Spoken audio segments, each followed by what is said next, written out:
When someone celebrates their 60th birthday and they look back over the years, the most fun is in remembering the good times. But if you're honest with yourself, you have to acknowledge the not-so-good times too, for reasons of balance, if for no other motive. And the same goes for a radio station. We've talked about the goldmine years of the 40s, 50s and 60s. But it's no secret to the radio industry in Melbourne, and indeed to the listening public, that the extraordinary success stories from our past have not been as forthcoming in the 70s and 80s. 3DB for 30 years was considered the most successful single broadcasting station in Australia. But then came the harder years. Harder in terms of retaining our success, and then the battle to regain our success. In the harder years, there have been many personalities who've carried the mantle of their predecessors with great dedication and ability, but with the monumental acceptance of television, the retirements and deaths of former stars, the increase from 8 AM broadcasting channels in 1975 to in excess of 20 available today on both AM and FM bands, we no longer have it all our own way. Not only is the competition big in numbers, but it's at its most competitive ever in quality. In some ways, it could be seen that we're paying for our runaway success for all those decades. The big boy was taken on by former opponents it used to wipe the floor with. But now it was our turn to be up against the ropes. And while we've had a lot of good people in our corner, it just wasn't enough. Everyone has a theory on what went wrong. As a listener, I remember many good things still happening.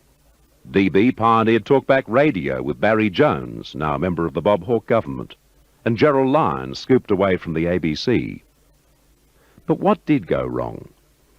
Again, purely as a listener, it just seems to me that it's more than a coincidence that there was a definite change in listener climate when John Eden was taken from his breakfast program back in 1975. If it wasn't the cause, perhaps it was at least a symptom. We talk about these things today simply because we'd be weak to ignore them. Speaking of John Eden, this is his theory. Well, I think about 15 years ago, we started to fall down management-wise. And then the station started to disintegrate a bit. And then we let the young predators in. And before long, they were quarrying the place and seeing us as being an opportunity on the way to television.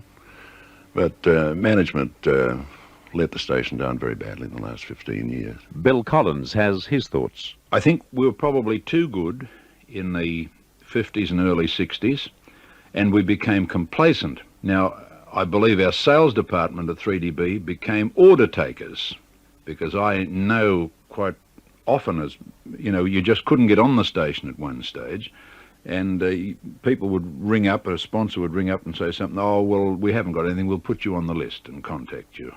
Then came the time when we tried to contact people and they'd gone somewhere else. And that was the start of the fall there, I believe. And I think all of us, practically right through the station, had become so complacent that we were the top and we didn't have to do much about it. It just happened that we suddenly became challenged in all areas.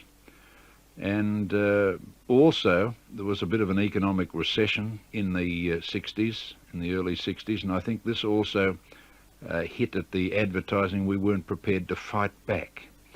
And it was a very, very sad period, and also it was getting to the stage, I suppose, where we were losing a lot of our stars, such as a couple of football teams might do all at once. You lose 4 or 5 of your top players all at once, and suddenly you're back in the centre of the field or towards the bottom. I think this may have happened to us also. Lawrence Costin, by virtue of his 30 years service to 3DB, has earned his say. Well, I think one of the main reasons I've always considered was that we moved from being what was termed a family station or a family sound to try and compete with, shall we say, a more younger sound.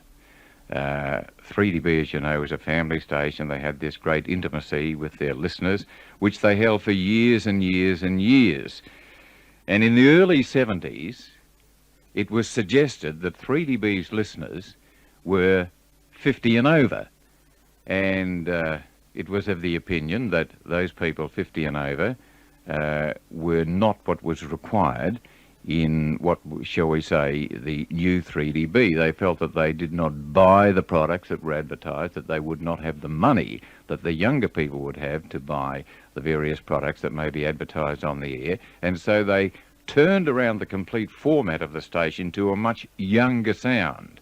And I think this great turnaround caused most of the older listeners to move to other stations, and as there were already 2 or 3 stations on the commercial dial that played young music and had got a head start, they stayed there, with the result that we neither got the older nor did we get the younger listeners, and we were in between.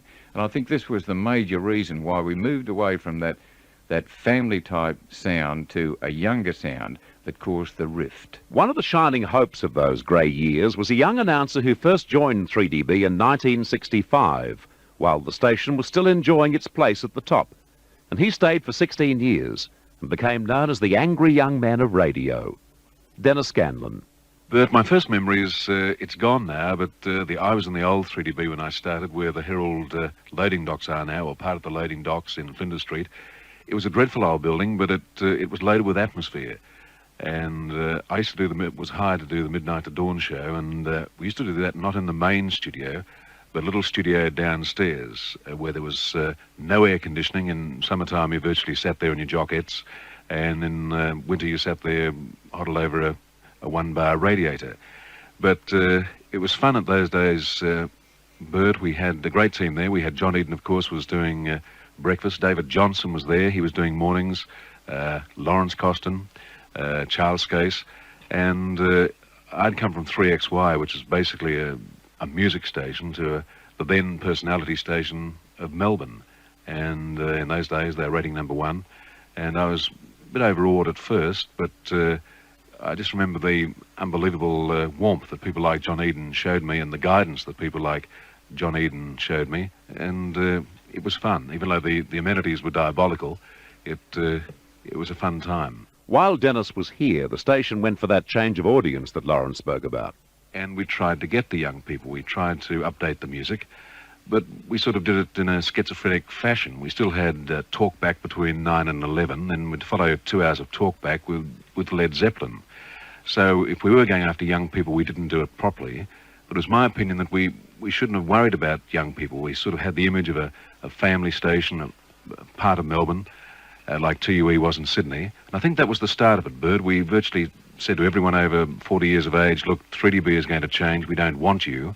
They left us. We didn't get the younger people because they had the idea of 3DB being this family station, perhaps appealing to an older audience. So we didn't get them, and we just told the very loyal listeners that we had virtually to go jump in the lake. So I think that was the start of the rot, Bert, that we tried to chase the young people, and our traditional audience we said goodbye to. If Dennis Scanlon was the angry young man, the overwhelming vote for the crazy young man of DB in the 70s would have to go to this gentleman.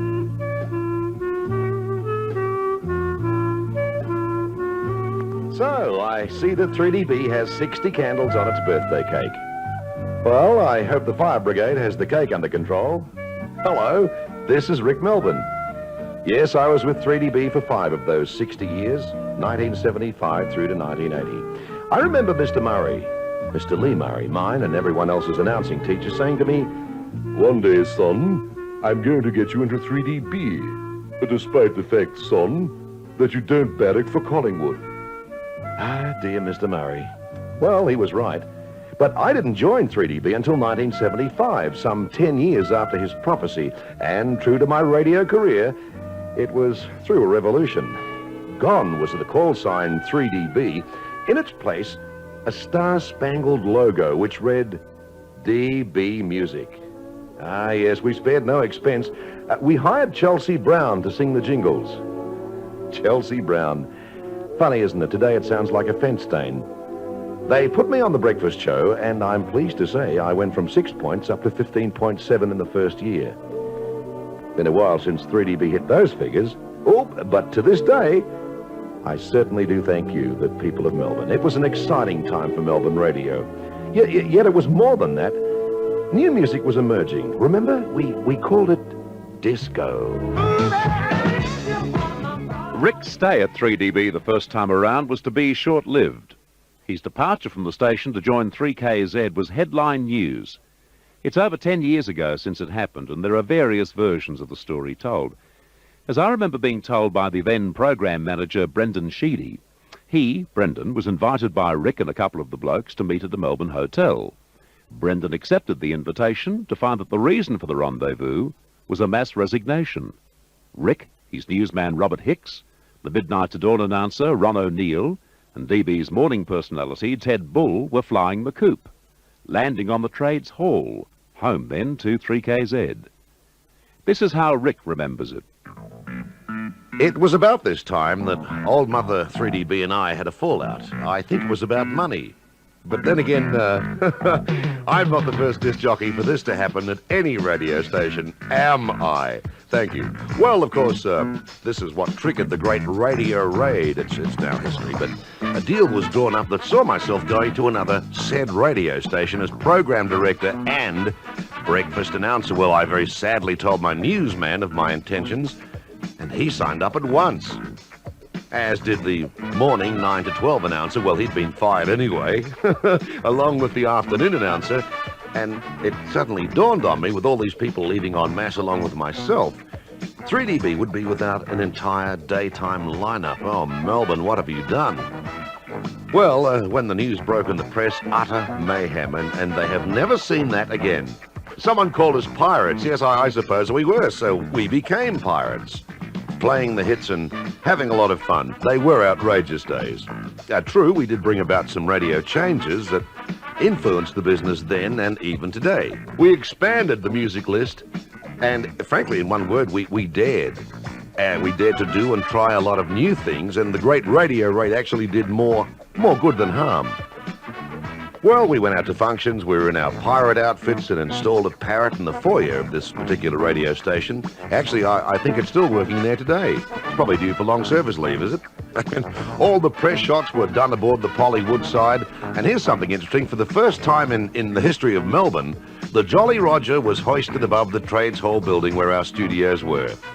It was rewarding to see stars like Charlton Heston leaving our studios wearing an official eye patch. Well, dear old 3DB, after a while, all was forgiven. And what was headlined as the Great Radio Raid number 2 saw all of us returning back to the alma mater, back to DB Music. DB Music. Just one of the many call signs the station has used in the last 15 years. And perhaps that's a clue to the real problem. Too many call signs and too many formats in too few years.